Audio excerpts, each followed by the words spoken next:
Selamat datang di Kalimantan Barat, kita bermain lumpur bersama-sama. Nah, itu kata-kata sambutan dari ini Pak Direktur ketika saya datang pertama.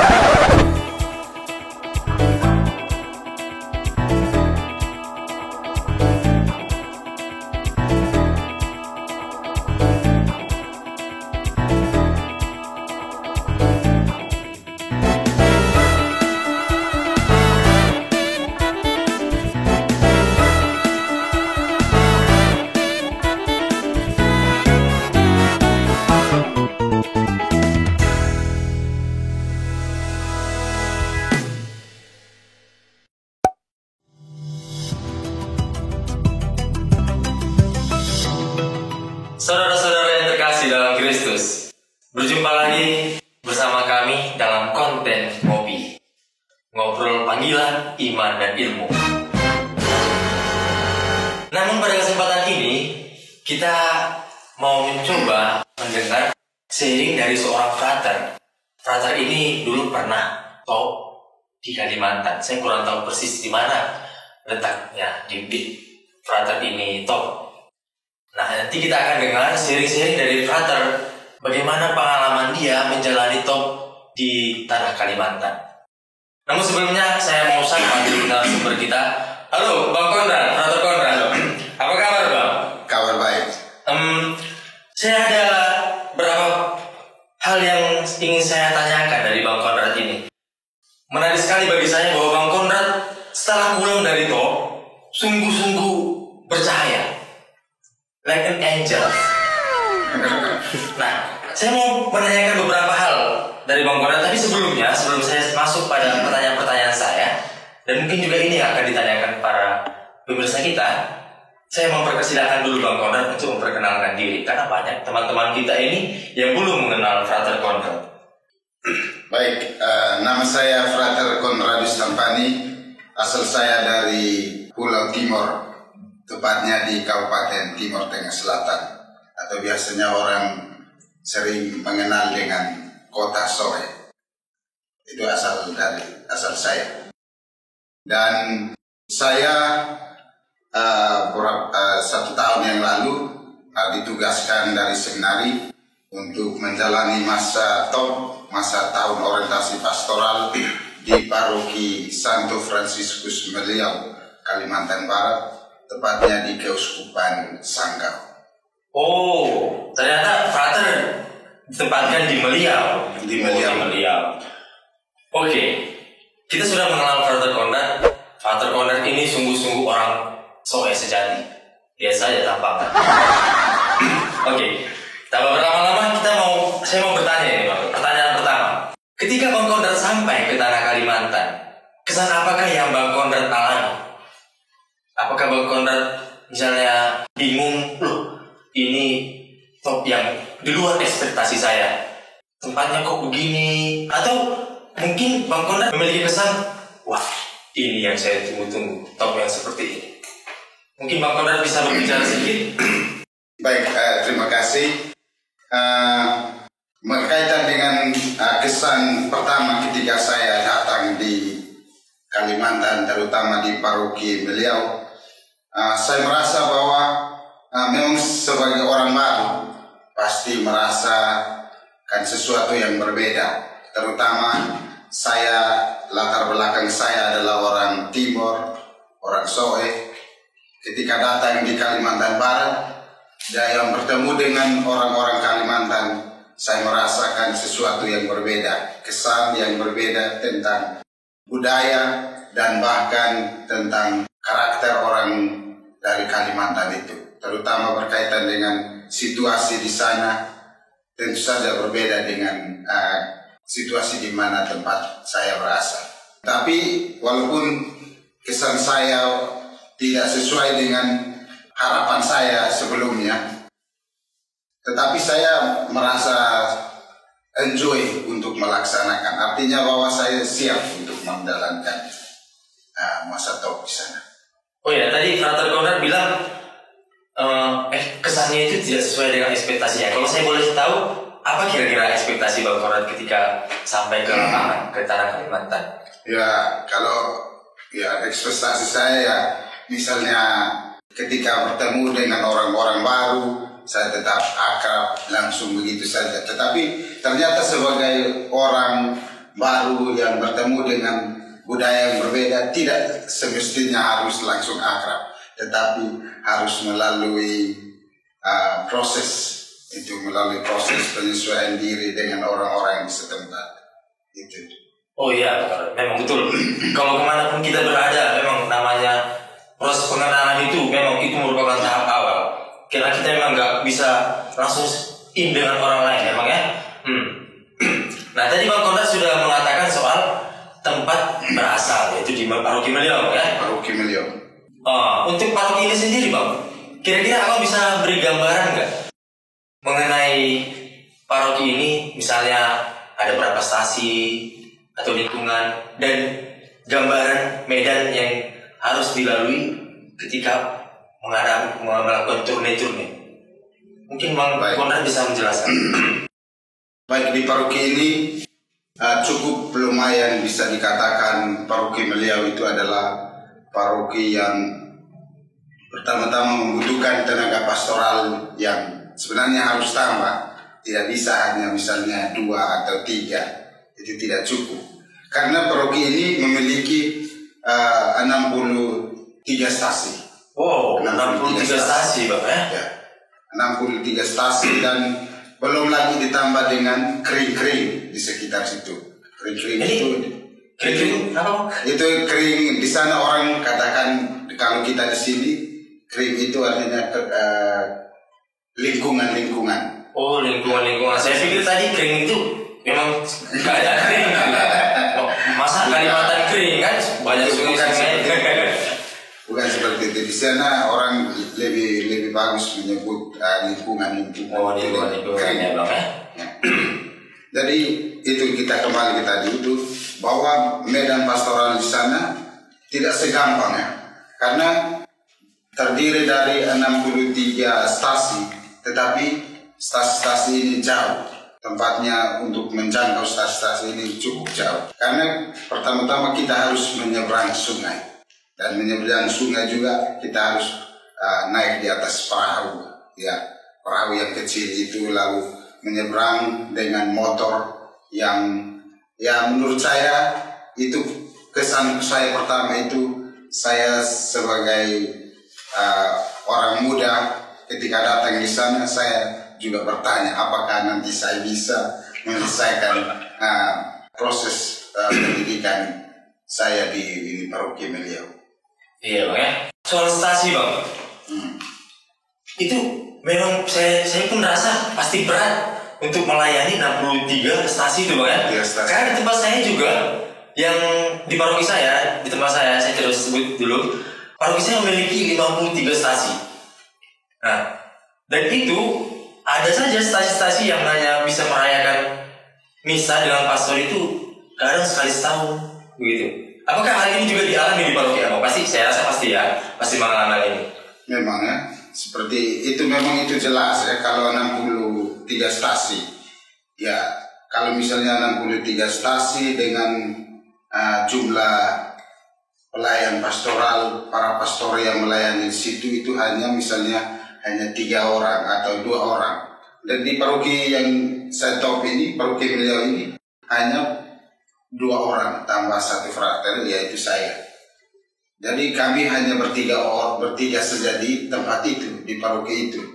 Jadi kalau misalnya setiap minggu otomatis hanya 1 pastor yang pergi turne di stasi-stasi dengan frater. Sedangkan 1 pastor di paroki. Paroki itu otomatis dia harus kosong, harus tiap minggu harus ada. Jadi bayangkan saja kalau tempatnya jauh-jauh, ya, tempatnya jauh-jauh, dan kita juga sebelum berangkat ke stasi yang kita mau turne ke situ, kita harus paling tidak menginformasikan ke ketua stasi 3 hari sebelum kita ke sana.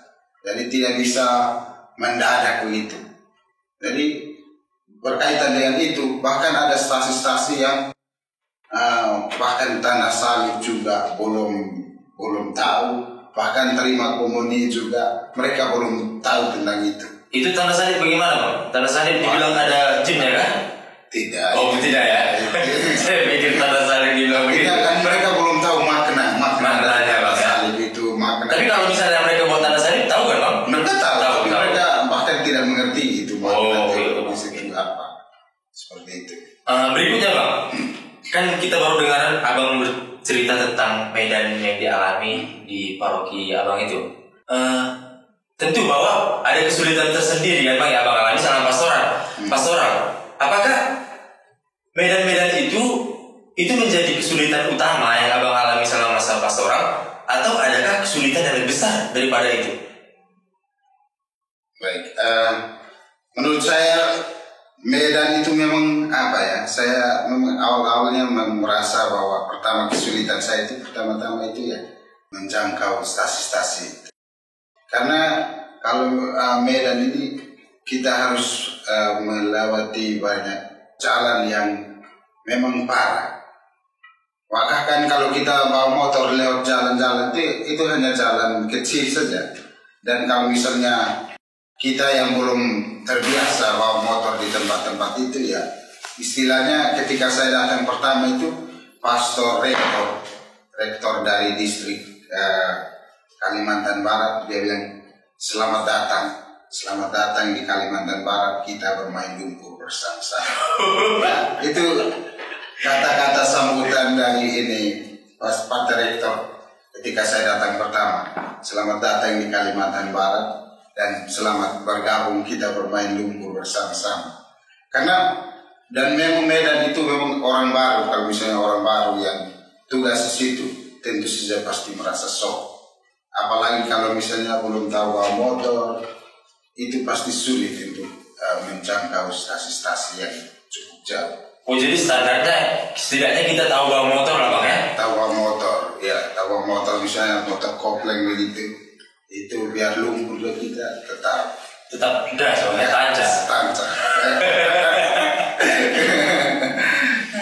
Oke, ini tadi, Bang, apakah ada kesulitan yang besar daripada kesulitan yang Abang alami terkait medan pastoral ini? Apakah ada kesulitan lain, misalnya dalam relasi mungkin, komunikasi dengan orang lain, ketua stasi kah, atau dengan rekan di paroki kah, atau misalnya dengan OMK gitu? Kalau saya, kesulitan yang saya alami tentu saja itu pertama-tama itu seperti kesulitan pertama saya itu ya itu Medan ya, Bang, ya? Medan yang cukup jauh. Karena waktu saya datang pertama itu juga saya belum terlalu lincah bawa motor kopling. Oh iya, saya ingat waktu itu saya masih tingkat 1. Abang saya lihat betul-betul latihan sungguh-sungguh, latihan bawa kopling. Ya, kita harus latihan. 1, 2 kali Abang masuk ini kan, masuk selokan kan? Tidak kan?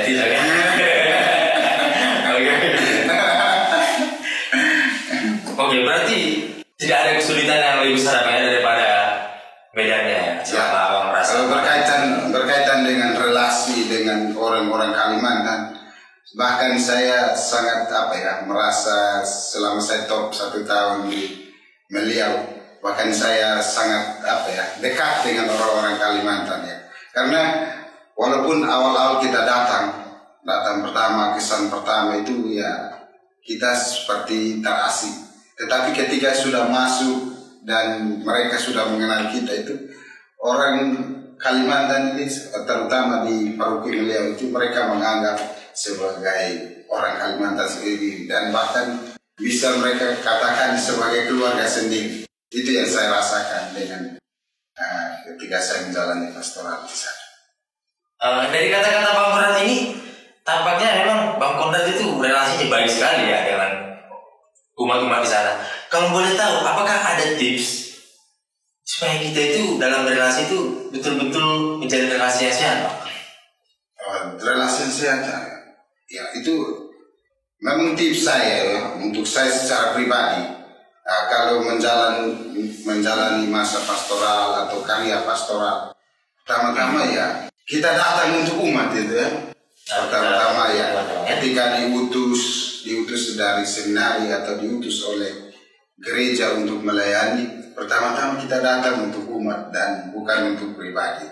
Itu yang saya selalu selalu saya tanamkan dalam diri saya, bahwa ketika saya diutus dari misalnya jauh-jauh dari Malang, bahkan kalau dipikir-pikir jauh-jauh dari Soe jauh-jauh dari Soe, kalau bukan panggilan Tuhan untuk datang melayani, mungkin saya tidak sampai di Kalimantan. Sehingga artinya bahwa saya datang di situ untuk melayani dan komunikasi dengan umat juga. Sebenarnya itu adalah pertama-tama harus mengutamakan cinta kasih Betul sekali. Masuk dalam umat. Itu yang saya rasakan. Betul sekali, saya setuju dengan ini. Melihat postur tubuh Bang Konrad juga setelah pulang pastoral dari Kalimantan memang semakin subur Bang ya. Naik berapa kilo Bang? Sebenarnya biasa saja. Oh biasa saja. Oke, kita masuk ke pertanyaan berikutnya Bang. Tentu bahwa Abang datang ke sana tidak kosong-kosong Bang ya. Dalam artinya, apakah Abang punya rencana tentang mungkin Abang mau buat sesuatu waktu itu, misalnya mau buat kandang ayam atau proyek-proyek lain gitu kan, tapi nggak terlaksana? Apakah ada rencana-rencana seperti itu Bang? Atau Abang fokus pada bagaimana hadir di tengah-tengah orang gitu Bang? Memang ketika saya datang di sana, itu prinsip saya pertama itu, keinginan saya itu untuk mengunjungi semua stasi yang ada di Paroki Meliau, itu terutama 63 stasi. Sebenarnya niat saya untuk mengunjungi semua stasi, tetapi ternyata niat saya itu tidak tercapai karena seperti yang kita tahu pandemi COVID ini. Pandemi COVID ini yang membuat sehingga tertunda semua jadwal-jadwal yang telah kami buat, itu juga semua tertunda. Itu sebenarnya kesulitan itu. Oh, tapi berarti tidak ada proyek tersendiri dari Abang ya? Tak mau buat apa di paroki gitu ya Bang? Tidak ada ya? Kalau proyek pertama-tama proyek untuk pastoral hadir di tengah-tengah umat, hadir di setiap stasi itu. Oke Bang, ada pertanyaan berikutnya Bang. Mungkin pertanyaan terakhir ya dari saya. Kalau saya lihat memang Abang ini tampak betul-betul menikmati pengalaman Abang menjalani pastoral di tanah Kalimantan, khususnya di Meliau Bang ya. Dengan 63 stasi tadi Bang ya. Abang turne dengan motor kopling Abang. Saya bisa membayangkan bagaimana Bang Konrad ini bawa motor kopling. Namun kalau misalnya ditanya begini Bang, kalau misalnya pembesar meminta Abang untuk pastoral sekali lagi ke Kalimantan, apakah Abang mau bersedia? Saya langsung bersedia Kak. Ini saya menanya Abang sebenarnya. Kalau misalnya ditawarkan kepada saya juga, saya let's go mama. Sampai tidak bersedia kalau sudah kenal umat di sana, lalu ini masa dia bersedia, itu pasti. Betul sekali Bang. Saya juga walaupun belum kenal umat, kalau misalnya disuruh lebih cepat pastoral, saya juga let's go. Pergi memang. Santai. Ada Bang ya, ada waktunya. Jadi ingat harus itu, siapkan skripsi baik. Oke, siap berarti. Oke Bang Konrad, kita sudah berbicara banyak tentang kesan Abang, gambaran pastoral, lalu kesulitan-kesulitan yang Abang alami, dan berbagai pengalaman yang Abang alami di sana. Kalau saya melihat sih, memang Bang Konrad ini sungguh-sungguh menjalani apa yang dia katakan itu, bahwa dia hadir di sana, diutus untuk hadir bersama umat, ya, untuk sedangkan mungkin berjumpa dengan umat. Bahkan tadi dikatakan dia berusaha untuk hadir, untuk mengunjungi ke 63 stasi itu. Tapi saya tidak tahu, apakah semuanya tercapai Bang? Tidak. Oh, karena COVID tadi Bang ya? Karena COVID tadi. Berarti kalau misalnya COVID ini tidak ada, jangankan 63, paroki lain juga Abang kunjungi gitu Bang ya? Oh enggak. Jelas. Oh jelas. Oke. Yang terakhir. Apakah Abang punya pesan gitu mungkin barangkali untuk para penonton yang mengunjungi Kalimantan, atau mungkin para frater yang nantinya akan ditugaskan ke Kalimantan khususnya Meliau, apakah Abang punya pesan tips-tips berpastoral di beliau gitu. Ya, kalau untuk saya pesan dari saya itu hanya satu saja. Datang dan hadir bersama umat ya. Hadir bersama umat, dengarkan mereka dan ikuti apa yang ada, makan apa yang ada di dalam budaya mereka. Itu datang dan hadir bersama umat. Itu mereka sudah merasakan pertama-tama ya, mereka sudah merasakan apa artinya kehadiran Kristus di tengah-tengah mereka.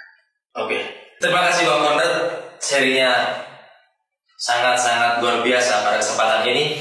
Saya rasa ini juga tidak hanya menguatkan saya yang ingin pergi Kalimantan, harapannya begitu.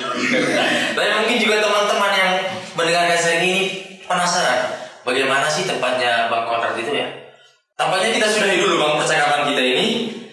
Dan para hadirin sekalian, demikian perjumpaan kita pada kesempatan ini dalam konten ngopi bareng, ngobrol panggilan iman dan ilmu, dan khususnya sharing pastoral dari Frater Konrad. Kita berjumpa lagi dalam konten berikutnya.